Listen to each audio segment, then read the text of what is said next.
வருகிற புதன்கிழமை குவைத் மாலியால மிக பிரம்மாண்டமான ஒரு உணவகம் திறக்கப்படுது. அது யாரோட உணவகம் பாத்தீங்கன்னா மாவீரன் கங்கை கோபாலோட உணவகம் தான். அப்படி என்னடா மாவீரன் சொல்றேன்னு பாக்குறீங்களா? அதுக்கு சின்ன ஒரு குட்டி வரலாறு இருக்கு.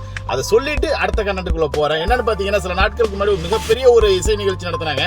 அந்த இசை நிகழ்ச்சியை நடத்தக்கூடாதுன்னு சொல்லிட்டு கூடயே இருந்து அவர் யாரெல்லாம் நல்லவர் நடிச்சாங்களோ அவ்வளவு பேர் அந்த நிகழ்ச்சியை நடத்தக்கூடாது, அந்த நிகழ்ச்சி நடத்தினவன் பெரிய ஆள் ஆயிடுவான் அப்படி சொல்லி பல சதி வேலைகளையும் நடத்தினாங்க. இருந்தாலும் கூட இன்னும் சொல்ல போனா காவல் நிலையத்துக்கு மேற்கொண்டு கம்ப்ளைண்ட் பண்ணாலும் கூட அந்த நிகழ்ச்சியை தனி ஒரு மனிதனாய் நின்று தமிழனாய் நின்று குவைத்துக்குள்ள நடத்தி காட்டினவர் தான் மாவீரன் கங்கை கோபால். அவங்களோட உணவகம் தான் பாத்தீங்கன்னா வருகிற புதன்கிழமை மாலியாவில் வந்து ஆர்ஆர் பிரியாணிங்கிற ஒரு உணவகத்தை துறக்க இருக்கிறாங்க.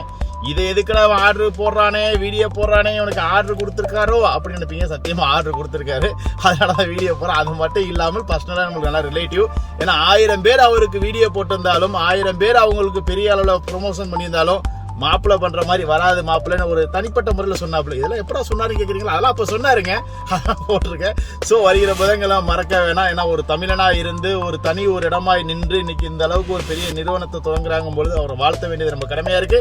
அதே மாதிரி நம்மளுக்கு ஆர்டர் கொடுத்தனால உலக அளவில் கொண்டு போய் சேர்க்க வேண்டியது மீடியாவோட கடமையா இருக்கு. தேங்க்ஸ் ஃபார் வாட்சிங். Bye bye.